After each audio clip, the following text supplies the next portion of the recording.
Hey everyone, and welcome to Already Cancelled. I'm Peter, that is Connor, and we are going to talk about Star Trek, the original series, Season 2, Episode, I didn't remember the number, 6. Episode 6. It is called The Doomsday Machine.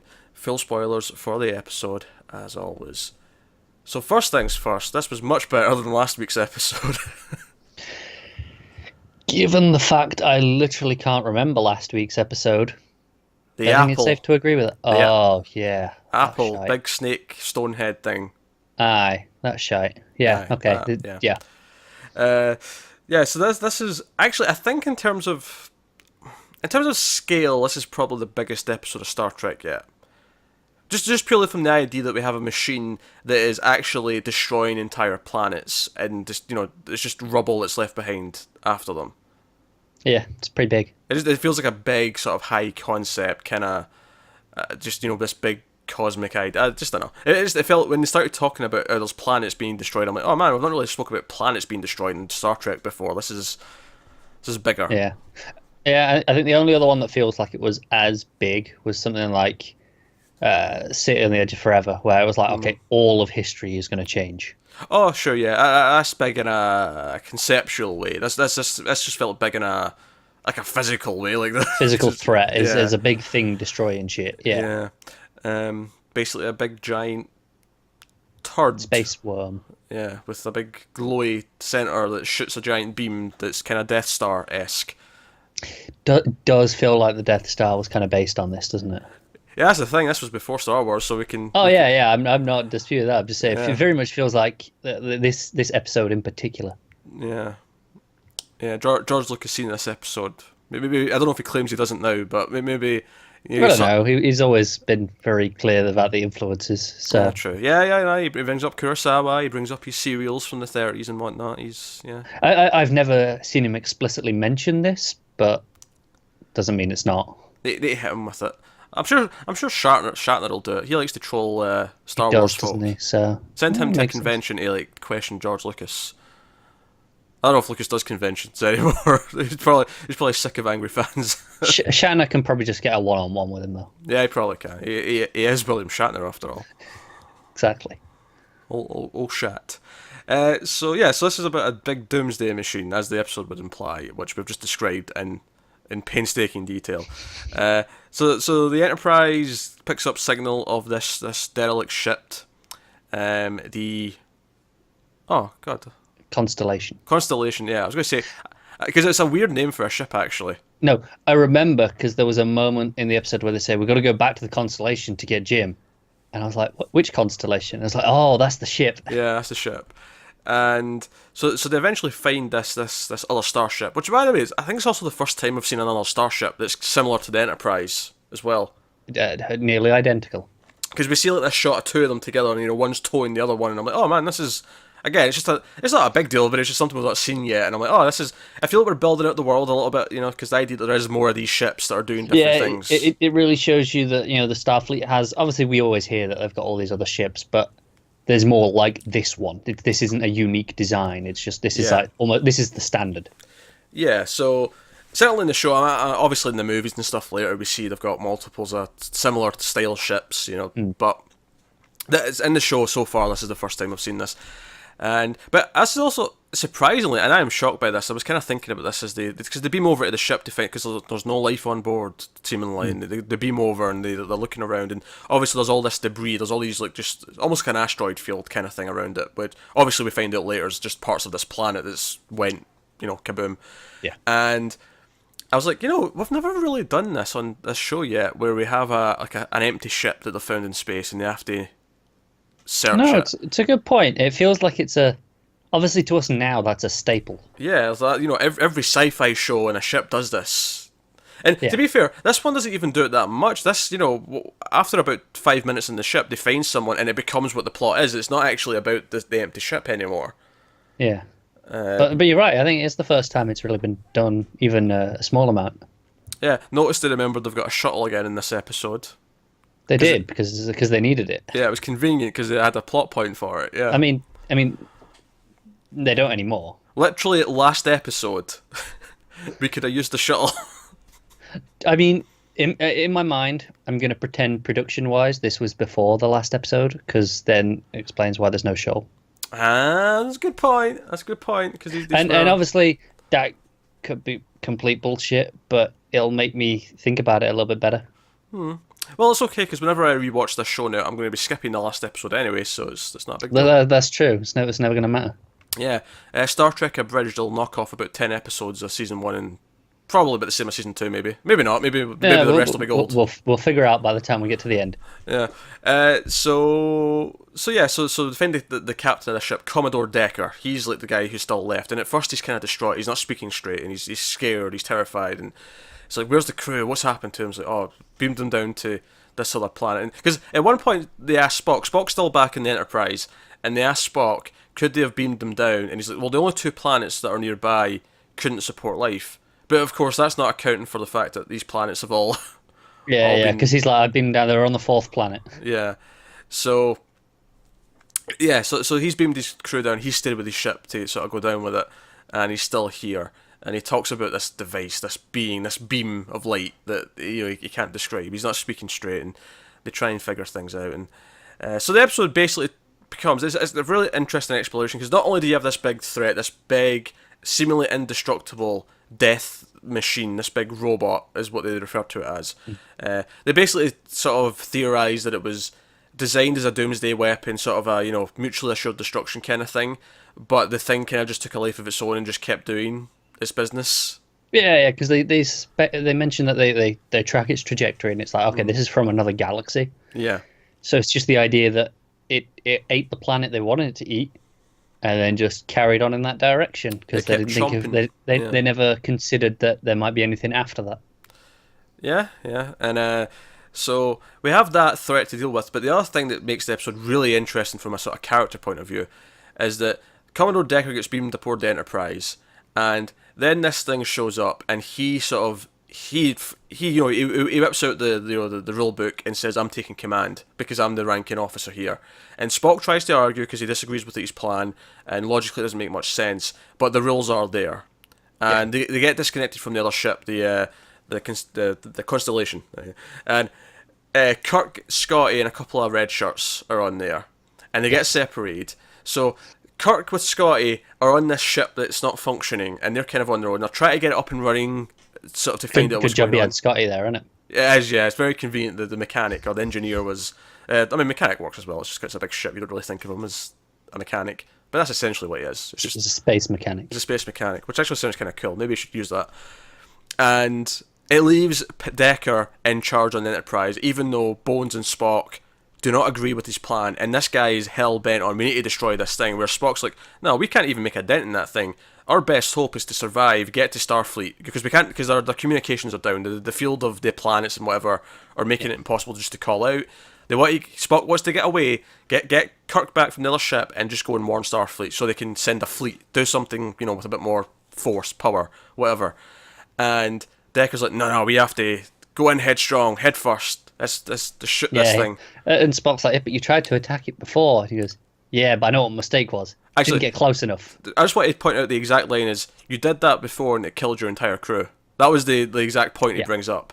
And he's like, yeah, but I know what mistake I made. I'll be fine this time. And do you know what I think was really effective about this? Is him being on this ship. It feels so dirty. Like, someone else, this asshole, this guest star, is commanding the Enterprise, and he's doing things that we actively know that Kirk would never want to do. And we find out, like, obviously, Kirk eventually gets the view screen up on the other ship and he sees what's happening. But he's like, what nut job is flying my ship towards that thing? Like, what is he doing? But you know that Kirk wouldn't be okay with this, and you feel it's kind of perverse. Like, he's risking the life of this crew that's not his. It leads to some great moments, like Bones trying to have him removed by saying he's crazy. He's like, yeah, because Spock brings it up. You know, McCoy, if you said that he was unfit to command, we could remove him on that basis. He's like, I'll do it right now. You're unfit to command. And he's like, yes, but do you have medical records for that? You know fine well I've not had time to look you over yet.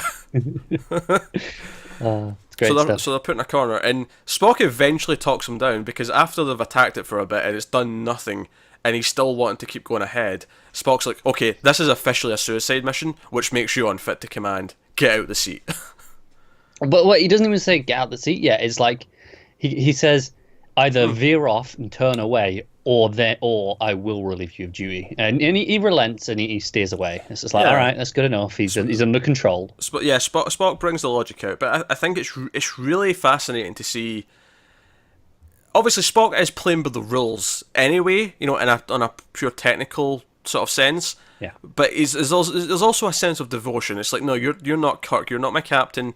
And even when they get through to Kirk and Kirk's trying to talk him down, because by this point Kirk's in communication, they've got the comms up so they can communicate between ships, and Kirk is like, Decker, get the hell out of my chair, put Spock in command. He's the one, he's the one I trust to run the ship when I'm not there. Like, get out the seat, you asshole. And all this was fast. Like, I think on a pure sort of threat level, like, I was enjoying the sort of the kind of submarine combat again, but and this was the more kind of. It's kind of the equivalent, if you have regular submarine combat is like the naval equivalent to regular one-on-one or two armies. This is the naval equivalent of fighting Michael Myers, where it's just this unstoppable force. This is two small submarines taking on a battleship. Yeah, but even bigger than a battleship. Yeah, but I just scale-wise. Well, the reason why I say even bigger though, because I feel like even a battleship, I feel like. You could hit it and set, if you know what you're doing, you know where the weak points are, you can hit it and you can. Yeah, no. I think two submarines could take a battleship down, probably. Like, they know, you hit it in a few key points, take out the engines maybe first, take out the weapons. I definitely don't know enough about submarine warfare to verify this. Not do I, but I'm saying, like, at least there I can see it being possible, whereas with this they present it as, no, the shell in this thing is not even reacting to our blasts. It's just, whereas a battleship would still sustain damage. Like, you would see your effect in it, even if you're never going to do it quick enough before they blow you out of the water. You would at least see there be an effect on it. Whereas this is just this is indestructible. Of course, with the one exception being the Independence Day tactic. Have you seen Independence Day before I continue with this? Right, because sometimes I'll bring up a really common movie and you've just not seen it. I didn't see the new one. But well, it doesn't matter. No one needs to see the new one. No. Just I was like, I didn't bother with that one. No, we're talking about driving going straight into the core of the thing and then detonating in there.